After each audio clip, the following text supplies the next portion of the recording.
Hello everybody, Digfig here, and welcome! Today we're going to be going over death in Valheim, what happens, how much skill XP do you use, can you have multiple corpses, do your corpses float, what buffs do you get, what debuffs are there. We're going to be answering all the questions about death in Valheim. First things first, when you die, your body explodes and turns into one of these little tombstone things here you can see in front of me, and you will respawn either at your bed if you recently slept in one marked by a marker on your map, or you will respawn at the very beginning of your map if you have not made a bed yet. So be careful at the very beginning if you wander too far. Now, you get back to your tombstone. You can hit E to open it and it will automatically loot everything that was in it into your inventory just like that. And it will even put them right back into the slots they were in. Amazing, thank you devs. Other games, you gotta resort your inventory time. Pain in the butt. There is, however, an exception to this, and that is if you cannot fit everything that is in your old inventory into your new inventory, it will open this window and you will have to manually loot things. So no trolling on PvP servers running around full of stone. Now, who can loot these bodies? Anyone. If you're playing on a multiplayer server, be it PvP or co-op, anyone can loot these so your friends control you or pugs can steal all of your stuff. So be careful where you die. Also, these corpses will persist through server restarts, server shutdowns. If you get angry at the game after dying and rage quit and come back a month later, your corpse will still be exactly where you left it. The only way this wouldn't happen is if you're on a multiplayer server and someone else looted your corpse. The other major penalty of death in this game is that you actually lose progress in your skills. The number that goes around is 5%. But even if you are at lower levels and you have only 2 of a skill and you die, you will lose at least 1 point. You will always lose a minimum of 1 point if you have 1 point to lose. But if you die in PvP, you will not lose any whole skill levels, but you will lose any progress you have towards the next skill. So you will lose all of your red bar, but none of the yellow bar if you die in PvP. Just to be clear, if you have 50 of a skill and you die, you will lose 2.5 of it. That is 5%.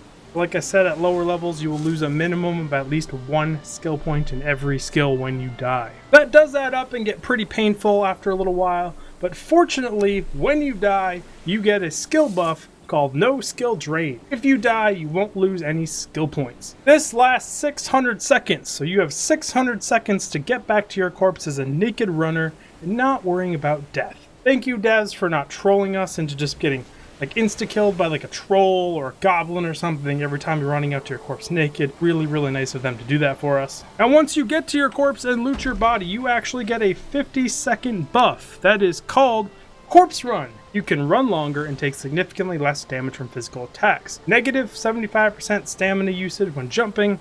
Run stamina usage is negative 75%. You can run and jump forever. It also gives you damage modifiers, are very resistant to blunt, slash, and pierce. Another wonderful thing for the devs to do. You can run into that goblin camp, ninja pick up your corpse, and run out. But I wouldn't actually get hit by a goblin, you will still die. I'm just being a little bit dramatic. At lower levels, it's super nice to help you get out of greylings and other things of that nature. Also, when you die, your last death is marked on the map by this beautiful skull and crossbones. I personally recommend you double click on your map, leave a little marker, just call it like corpse or something. That way, even if you die running back to it, you know where that original marker was. Oh, it sucks trying to do that lost and found thing if you forget to do this from really far away and die again on the way out there.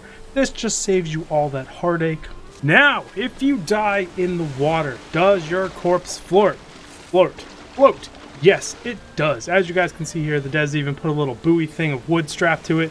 Looks really cool, really smart on them, really good idea. So super easy to loot your corpses even if they're in the water. You don't have to worry about jumping off the boat and dying and sinking to the bottom and losing all your stuff. Now, if you die on a boat or a vehicle of any sort in this game, your corpse actually falls through it and goes into the water. You could not just meet up with your boat later. You guys can see here my tombstone is glitching through the boat. You can recover it though if your driver happens to park you directly on top of the corpse after the fact. But it is unfortunate that you cannot carry someone's corpse all the way back to them even if you die on a boat. But either way, everyone, I'm pretty sure I just covered everything there is to know about death in this game. If I missed something, let me know in the comments below. Absolutely love to build a little repository of knowledge down there. Thank you all so much for stopping by.